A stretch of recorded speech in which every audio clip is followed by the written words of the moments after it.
Hi, my name is Vipul Sabhaya. I work for HP Cloud. I've previously been working on Trove for the past couple years. Recently, about 6 months ago, we started a new project called Q. I'm going to talk about that project today, kind of give you details on where we are and as well as where we're going. So what is Q? Q is essentially all about message brokers. One of the goals of Q is to do message broker provisioning. At some point, we'll get to the actual management and healing of these message broker clusters, and as well as doing things like scaling up and scaling down a cluster.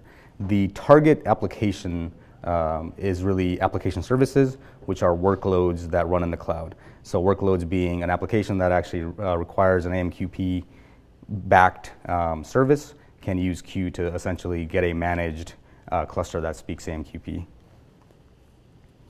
So the current features, in the past 6 months, we've done quite a bit of work. We've actually implemented RabbitMQ cluster provisioning. This allows you to essentially create a one node to I believe it's like a 10 node cluster. When the cluster comes up, you can talk to any of the nodes and send and receive messages from one node and receive from another. We have full CRUD capabilities on the cluster resource, so being able to create it, read it, update it, as well as delete the cluster. We've implemented support for pluggable brokers, so this is kind of looking out a little bit into the future where we want to be able to do things like support Kafka or other message broker technologies.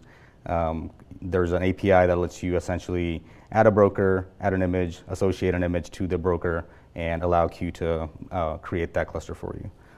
We have an HA control plane. A lot of this is really around documentation, and some of this stuff we need to push up still, but we have the capability to run Q, the Q control plane in an HA mode, so that if, in case things go down, your availability isn't compromised.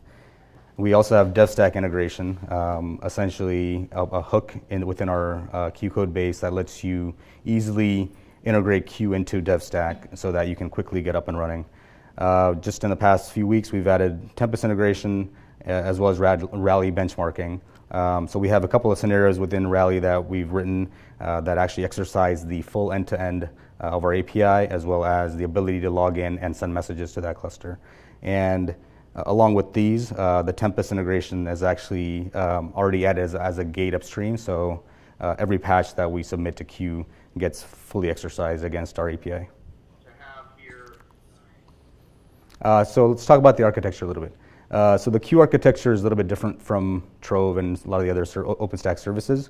One of the big differences is that we utilize task flow heavily. Task flow has this concept of a job board, which essentially allows a producer to produce a job and have a bunch of workers process that job and perform some action. The main thing that we get from using job board and task flow is some reliability. So whereas in Trove or other services today, when you submit a request, if things fail in between, you really have no way to recover from that failure. Task flow and job board give us the ability to resume work that had failed, have other workers take on work that that a given conductor or a worker couldn't process, and do things like retries as well as clean rollbacks. Essentially, a given task within a flow could be anything from provision a VM to go make a call into the RabbitMQ VM and perform an action. So it allows us to kind of do an end-to-end flow of every operation that we intend to support. So, and coming soon. So currently we support RabbitMQ, like I said. One of the next brokers that we're going to look at adding is Kafka. In a few months, we're probably going to do some prototyping around whether this is possible or not. Cupid is also on this list, and there's depending on what customers want, what other companies are looking for, if it makes sense, if it's a message broker, it would be a fit into Q.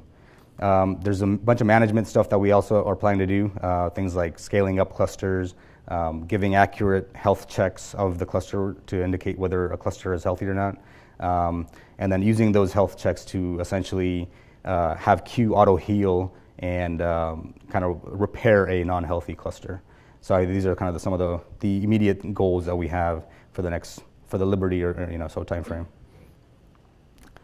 So getting started, running Q is fairly simple. Like I mentioned before, we've implemented a DevStack plugin.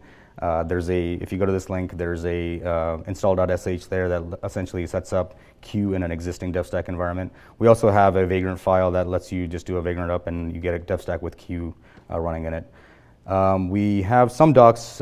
We need to do a better job of updating these docs, but some of the getting started work is already in read the docs. So if you go to q.read the docs, you'll be able to quickly get up and running with Q.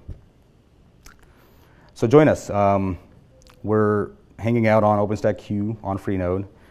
We're listening to the mailing list. We're replying to mailing threads. We have IRC meetings Mondays at 11 PDT, and that's an OpenStack meeting alt. And so, yeah, either find us here or come join us. That's it. Thank you.